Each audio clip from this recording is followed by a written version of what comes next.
doctor Óscar Mendoza Pérez, ex decano del Colegio de Economistas de Cajamarca, es presidente también de la Cámara de Comercio y Producción de la región. Muchas gracias por su atención, doctor Mendoza.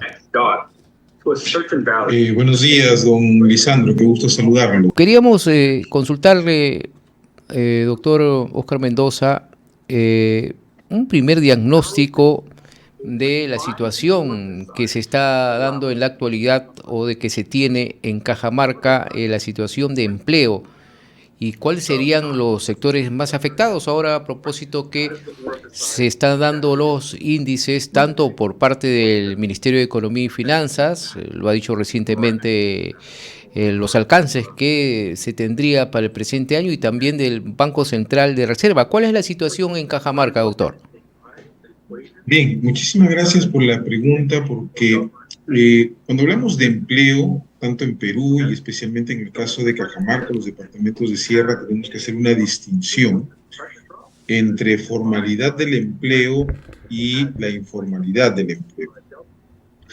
En general, los departamentos de sierra se caracterizan por tener índices de desempleo bastante bajos, 3%, 2.5%, 2%.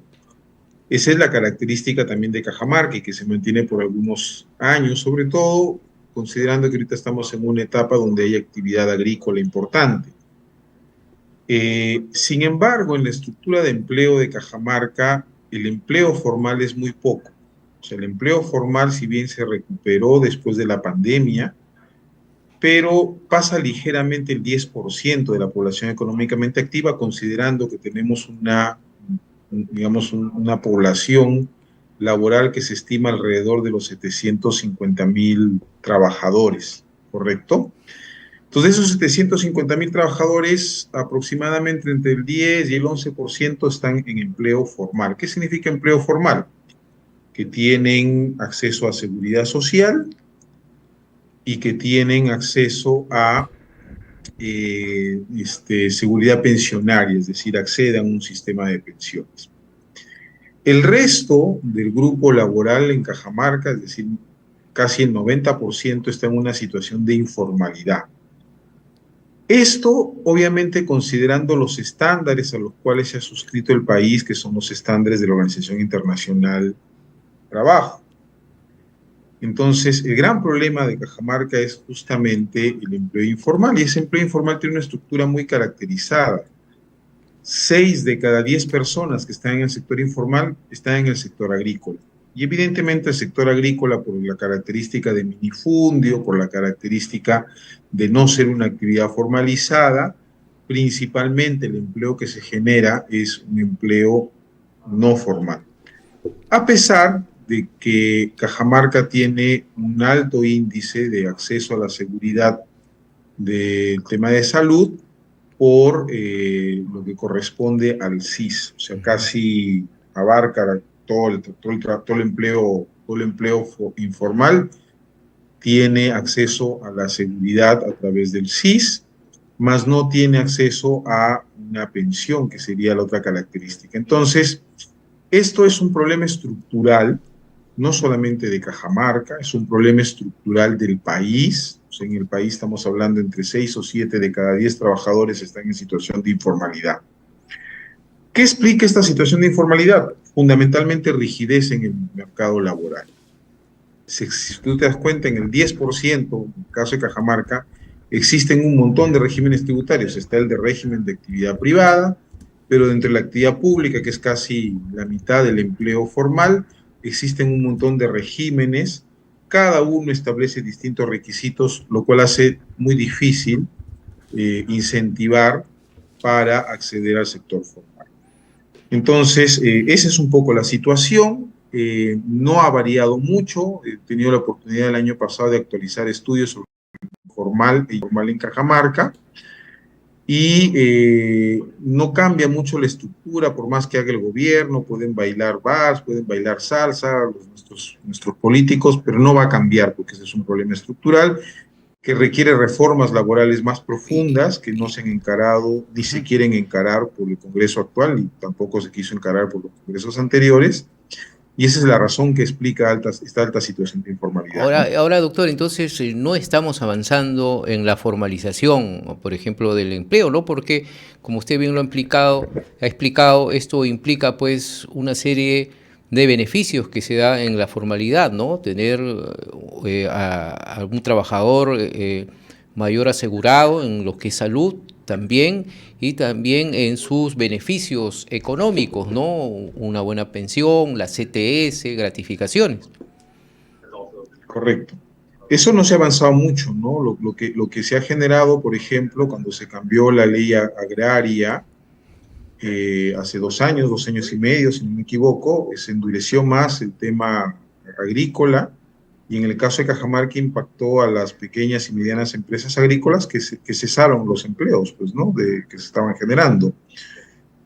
No tanto la gran empresa, porque la gran empresa tiene la facilidad de poder adaptarse a esos cambios de regulación, porque terminan siendo marginales. En general, la gran empresa paga remuneraciones superiores a la norma, pero no ha avanzado mucho y esto requiere un hilado muy fino en el marco normativo para generar los incentivos. O sea, no solamente pasa por el marco normativo laboral, también pasa por el marco normativo tributario, ¿no? Por ejemplo, en Cajamarca, de las 74.000 unidades que tributan, que estaban tributando hasta el año 2023, más o menos el 80% no tiene trabajadores, ¿no? O sea, ¿y por qué no tiene trabajadores? Porque, claro, el marco tributario te impide crecer, porque, claro, los incentivos están para que seas pequeño siempre, y en eso consiste un poco la ilusión tributaria de que, claro, como yo no quiero seguir creciendo, porque si crezco me duplica, me triplica, me quintuplica la cantidad de recursos que tengo que pagar al Estado, con un Estado ineficiente yo tengo incentivos para ser pequeño y no formalizar el empleo, ¿no?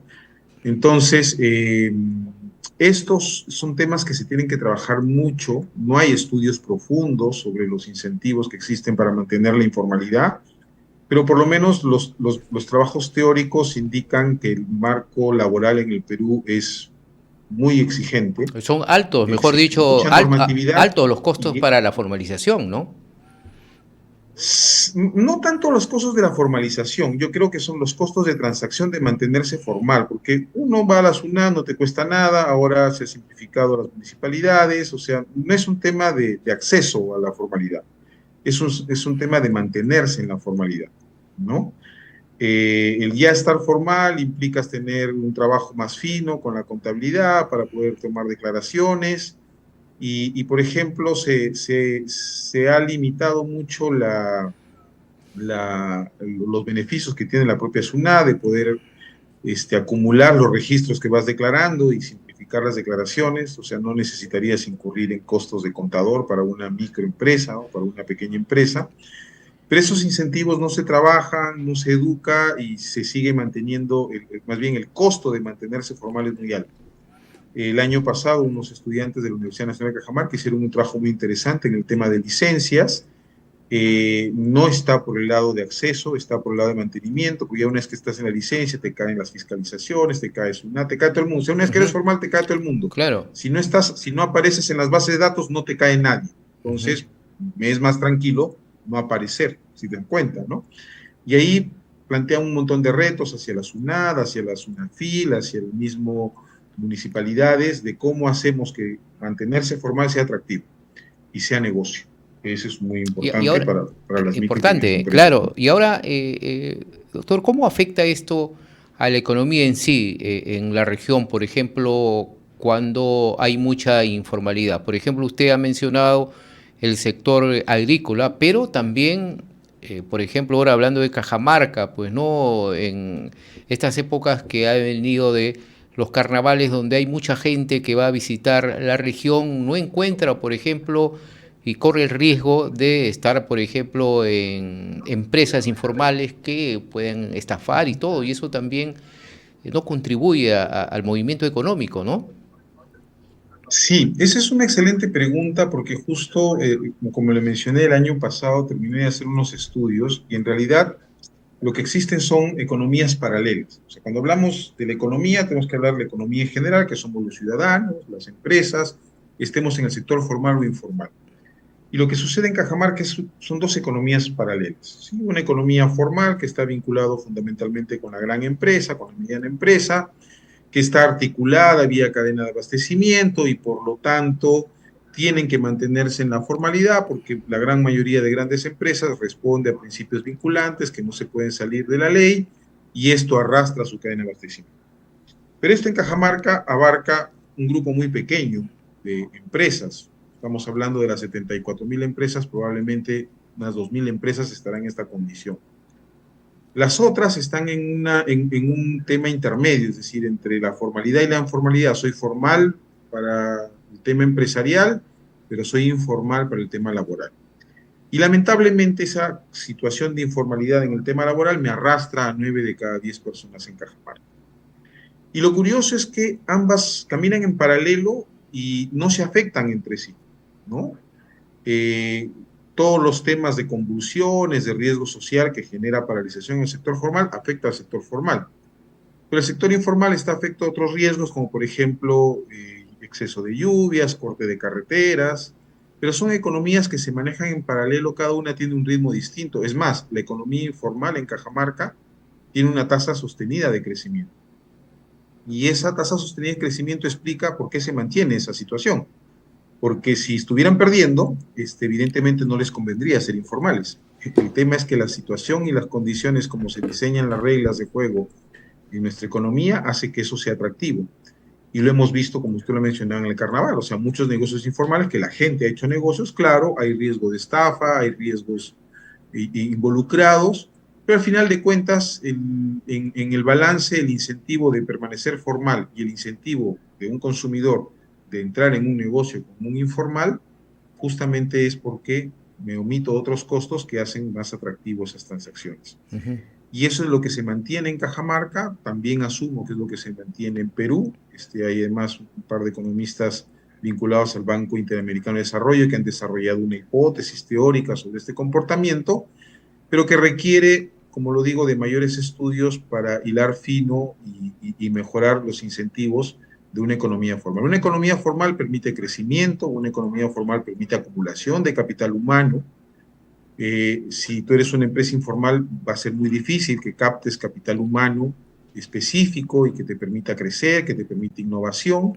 Una empresa formal sí lo puede hacer, pero hay que revisar todo el marco normativo, el marco tributario, el marco laboral, para armonizarlo y generar incentivos para que la formalidad represente negocios para todos, ¿no? Ahora, doctor, y si hablamos de la minería ilegal, ya estamos hablando de algo ya más profundo, ¿no? En lo que puede hacer en la informalidad, la precariedad también.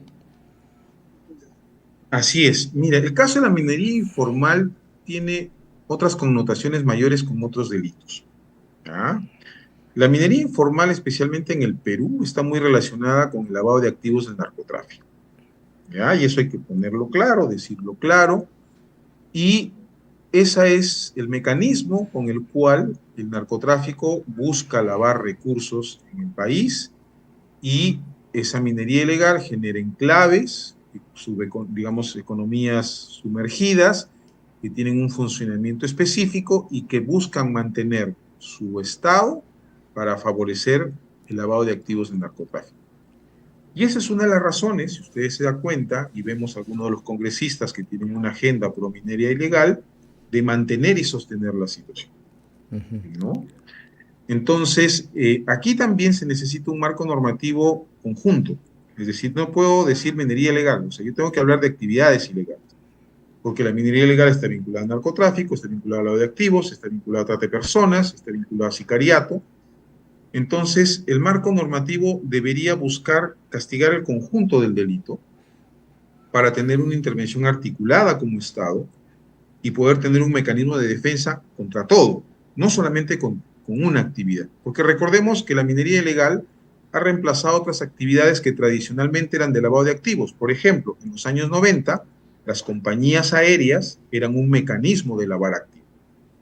¿Sí? Yo ponía una compañía aérea, decía que iba con el avión lleno y Sí, no pues. voy con el avión lleno y nadie va a parar el avión a medio camino para saber si está lleno o está vacío, ¿no? Ujú.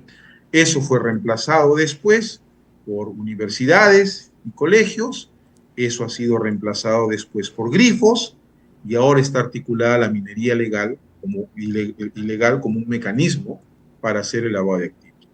Entonces, el Estado también tiene que comprender esa dinámica económica que hay detrás de esta actividad para sancionar el conjunto, ¿no? De tal manera que las sanciones sean fuertes, sean claras y desincentive a aquellos que son utilizados como testaferros en estas actividades para permanecer en ellas. Entonces, eso es lo que hay que tomar en cuenta. Ahora, la minería ilegal tiene una cabida muy importante. ¿Por qué? Porque ha habido una agenda desde el año 2012, liderada por muchos partidos de izquierda, de tirarse la minería formal. ¿Para qué? Para que la minería formal deje los territorios que ocupan y puedan ser espacio de la Ah, minería ilegal, que es justamente lo que viene sucediendo en en el Conga, caso de ¿no? Conga, por ejemplo, Exacto. de Chuco Ujú. y Guasmín, ¿no? Entonces, nuevamente, el marco normativo tiene que ver el conjunto de las actividades para poder generar los incentivos para lo formal y castigar lo informal, así como lo ilegal, porque recordemos que la minería ilegal está vinculado con otras actividades que también son ilegales. Así es, ¿no? Y de ello depende también mucho, como usted lo ha dicho, el poder legislativo, ¿no? Hay congresistas lamentables que se juegan muchos intereses. Y eso tiene que haber, pues, y tener en cuenta a cada ciudadano para elegir a sus representantes en las próximas elecciones del 2026. Finalmente, doctor, justamente hablando de elecciones, ayer la presidenta Dina Boluarte ya ha hecho oficial la convocatoria para las próximas elecciones, 12 de abril del 2026. Eh, ¿Esto usted cree que enmarca un poco de tranquilidad en este mensaje a la economía? Porque ella también, dentro de su mensaje, ha dicho que nuestro país va a tener un crecimiento del orden de 4% al cerrar el 2025. Sí, muy bueno. El proceso de convocar elecciones es un proceso que está regulado por la ley. Si no me equivoco, la presidente tenía la chance de hacerlo hasta agosto o octubre de este año, no Hasta, recuerdo muy bien, ajá, ¿no? Que lo haya anunciado antes es importante, pero hasta el lo que 12 hay de abril detrás tenía es tiempo, justamente, un año hasta el 12 antes. de abril, Ujú. así, exacto, hasta el 12 de abril, no era agosto, era abril, ¿no? Entonces, lo ha hecho de manera anticipada, no modifica mucho las cosas. ¿Por qué razón? Porque los incentivos para el sistema no, de eleccionario en el Perú, lo que ha hecho es tener una gran cantidad de partidos. El Congreso actual ha introducido modificaciones a la ley, porque supuestamente todas esas modificaciones han permitido que tengamos casi 40 partidos que van a ir a competencia, cuando debía tenerse alrededor de 12 o 13, y se ha ido modificando un conjunto de cosas vinculadas con los financiamientos de los partidos también, justamente porque los partidos son otro mecanismo de lavado de activos, del narcotráfico y un mecanismo de que las actividades ilegales lleguen al poder para obstaculizar su castigo. Esas modificaciones no se han dado y el elector ya es consciente de eso, pero una gran dispersión de alternativas genera una dispersión en el voto. Y lo que hemos venido teniendo desde el año 2011 en adelante es elegir entre el mal menor. Entonces, mientras la sociedad civil no encare un cambio profundo en la reforma política y en la reforma de partidos políticos, vamos a seguir eligiendo entre el mal menor, ¿correcto? Y eso no se merecen los peruanos. Hay cosas importantes que tenemos que ver, como limitar la cantidad de partidos, el prevenir la fragmentación de partidos. Es un poco injusto el decir los movimientos regionales, pero bueno, los movimientos regionales terminan fraccionando más. Entonces debemos buscar generar incentivos para que los partidos realicen acuerdos grandes, se establezcan procesos transparentes de elección de sus representantes. Si bien es cierto, se ha pasado toda la etapa de primarias, pero toda la etapa de primarias en casi todos los partidos que le hago seguimiento, ya estaba elegido el candidato. No hay ninguna posibilidad de que el candidato que decide las cúpulas entre en competencia con otros. Entonces, se mantiene lo que tenemos y probablemente vayamos a mantener un resultado similar el próximo año de tener que elegir entre males menores. Lamentablemente, ¿no? Muchas gracias, doctor. Vamos a seguir nosotros analizando seguramente esta situación porque ya se van a venir pues justamente todas estas actividades de las campañas electorales. Doctor Óscar Mendoza Vargas, gracias por este contacto. Nuevamente, como siempre, un gusto hablar con usted aquí en RCR. Muchas gracias, don Lisandro, que tenga un excelente día. Igualmente, doctor, el doctor Óscar Mendoza Vargas, ex decano del Colegio de Economistas de Cajamarca, es presidente de la Cámara de Comercio y Producción.